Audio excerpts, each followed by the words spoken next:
నిస్సహాయులకి సాయం చేయటమే. స్వయంగా ప్రభుత్వమే ఇవాళ మీ ఊరికి మీ ఇంటికే వచ్చింది.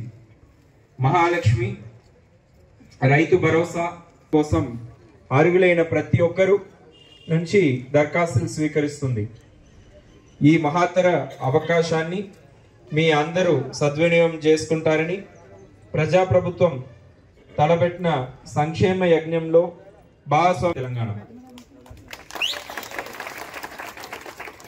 మాట్లాడవలసిందిగా కోరుతున్నాను. దానికి ముందు మంత్రివర్యులు ఒక ఇది చెప్పారు, ఒక ఆదేశాలు. అంటే ఇక్కడ వచ్చిన వాళ్ళు ప్రజల నుంచి ఎవరన్నా ఈ కార్యక్రమం గురించి మీ యొక్క ఫీడ్బ్యాక్, మీరు ఏమనుకుంటారు, మీ ఆలోచన ఏంటి అనేది మీరు ఎవరైనా వచ్చి పాల్పంచుకుంటే బాగుంటుందని ఆయన చేయడం జరిగింది. ఎవరైనా వస్తారు అమ్మారండి, ఏమనుకుంటారు?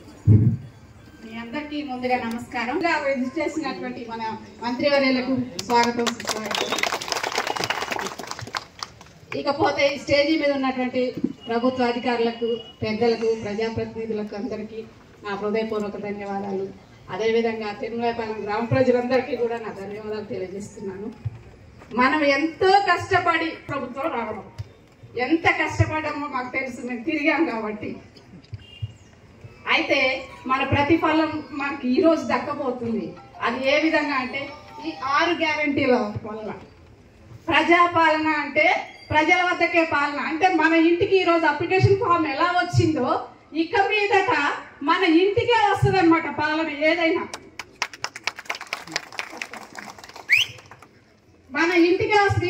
ఇంతకు ముందు మనం ఆఫీసుల చుట్టూ తిరిగి ఆ సార్ని బతిలాడి ఈ సార్ని బతిలాడి తిరగాల్సిన అవసరం లేదు. మనకి ఇప్పుడు ఏది కావాలన్నా మన ఇంటి ముందుకు ప్రభుత్వం పంపిస్తుంది. ఆ విధంగా మనం మన పార్టీని గెలిపించుకున్నాము, మన ఇంటికి పాలన తెచ్చుకున్నాము. అయితే ఇప్పుడు ఈ పాలన వచ్చిన ప్రజాపాలన అంటే మనకి 6 గ్యారంటీ స్కీముల ద్వారా మన పాలన వచ్చింది అని అర్థం. ప్రజాపాలనలో ఫస్ట్ ఎవరికి ప్రియారిటీ ఇచ్చారండి? మహిళలకు ఇచ్చారు. మహిళలతోనే మొత్తం సాధ్యమవుతుంది అని మన పార్టీ గుర్తించి మనకి ఫస్ట్ ప్రియారిటీ ఇచ్చారు. అది ఏంటి అంటే మహాలక్ష్మి పథకం అండి. మహాలక్ష్మి పథకంలో ప్రతి మహిళకి 2500 రూపాయలు ప్రతి నెల ఇస్తున్నారు. అంటే మహిళ ఎంత కష్టపడుతుంది, తనకి ఎన్ని ఖర్చులు ఉంటాయి. ఈ నెల 2500 మన అకౌంట్ లో వేస్తున్నారండి. దాని వల్ల నాకు చాలా ఆనందంగా ఉంది. ఎందుకంటే నేను చేసే కష్టానికి ఈ 2500 తోడవుతుంటే నేను చాలా వరకు నెట్టుకు రాగలను నా కుటుంబాన్ని అనే ఆనందం వ్యక్తం చేస్తున్నాను. తర్వాత రెండోది రైతు భరోసా అండి. రైతుల కష్టాన్ని కూడా మన ప్రభుత్వం గుర్తించింది. సంవత్సరానికి 15,000 రూపాయలు రైతులకు భరోసా అండగా ఇస్తున్నారండి. దాని వల్ల కూడా నేను మా ప్రభుత్వానికి కృతజ్ఞతలు తెలియజేస్తున్నాను. తర్వాత మూడోదండి ఇందిరమ్మ ఇల్లు. చాలా మంది మన ఊర్లో ఒక్క కుటుంబంలో 4-5 కాపురాలు చేస్తున్నారు. మన బాధలు గుర్తించి మనకు ఉన్నటువంటి సమస్యను గుర్తించి ప్రభుత్వం మనకి ఇందిరమ్మ ఇళ్లకు 5 లక్షల రూపాయల ఆర్థిక సహాయంతో మనకి ఇల్లు కట్టించబోతున్నారండి. దీనికి మీరు అందరూ కూడా కృతజ్ఞతగా తెలియజేయాలని గుర్తు చేస్తున్నారండి. తర్వాత ఇంక 4వదండి గృహజ్యోతి. కరెంటు బిల్లులండి. ఎన్ని కరెంటు బిల్లులు కడుతున్నాం మనం. నాకు ఈ నెల ఇంత వచ్చింది, ఈ నెల ఇంత వచ్చిందని బాధపడుతున్నాం. మన సమస్యను గుర్తించి మన ప్రభుత్వం మనకి 200 యూనిట్ల వరకు ఫ్రీ కరెంట్ ఇచ్చారండి. దీనికి కూడా మీరు చప్పట్లతో కృతజ్ఞత తెలియజేయాలి. అదేవిధంగా 5వది చేయూత. ఇప్పటి వరకు మనకి 2,000 రూపాయల పెన్షన్ వస్తుంది. ఆ 2,000 సరిపోవట్లేదు అని గుర్తించిన మన ప్రభుత్వం 4,000 రూపాయలు ఇస్తున్నారండి. దీనికి నాకు శిరస్సు వచ్చి ధన్యవాదాలు తెలియజేస్తున్నానండి. తర్వాత ఈ 6 గ్యారెంటీలకు నేను మాత్రం చాలా సంతోషంగా ఉన్నానని. నేను ఒక ఒంటరి మహిళనండి.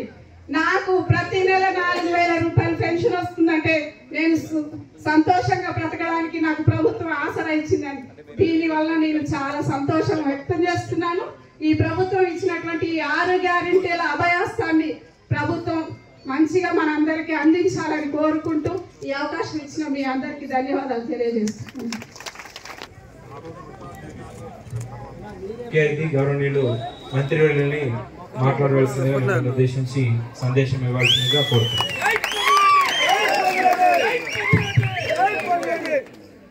సభకు నమస్కారం. ముందుగా నా ఆడబిడ్డలకు అన్నదమ్ములకు, ప్రభుత్వ ఉద్యోగులు, ప్రజాప్రతినిధులు, ప్రింట్ అండ్ ఎలక్ట్రానిక్ మీడియా మిత్రులు, నా అన్నదమ్ములు, ఆడబిడ్డలు, నా కుటుంబ సభ్యులందరికీ మనస్ఫూర్తిగా హృదయపూర్వక నమస్కారం.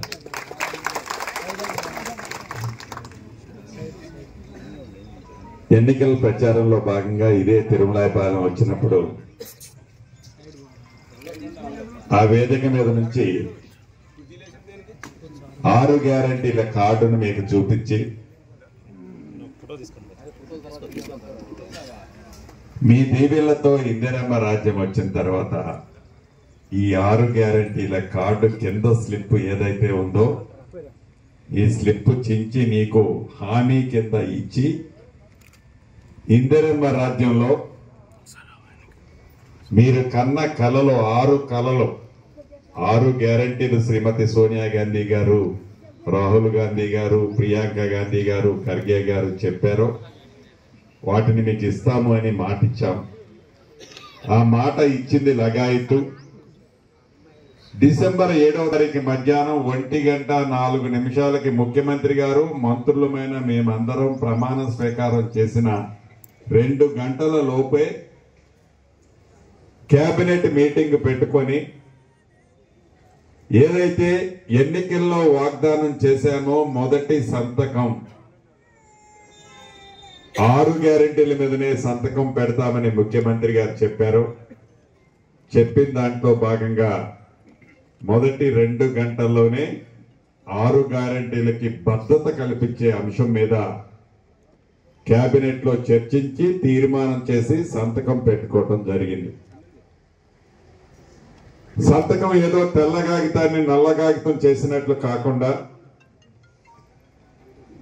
చట్టబద్ధత కల్పించా, మా పని అయిపోయింది అని చేతులు దులుపుకున్నట్లు గత ప్రభుత్వంలో లాగా కాకుండా ప్రభుత్వం ఏర్పడిన మొదటి 2 రోజుల్లోనే నా ఆడబిడ్డలకు ఏదైతే మొదటి ఒక వాగ్దానంలో భాగంగా తెలంగాణ రాష్ట్రంలో ఆడబిడ్డలు ఎంత దూరం ఆర్టీసీ బస్సులో ప్రయాణం చేసినా ఉచితంగా తిరగొచ్చు.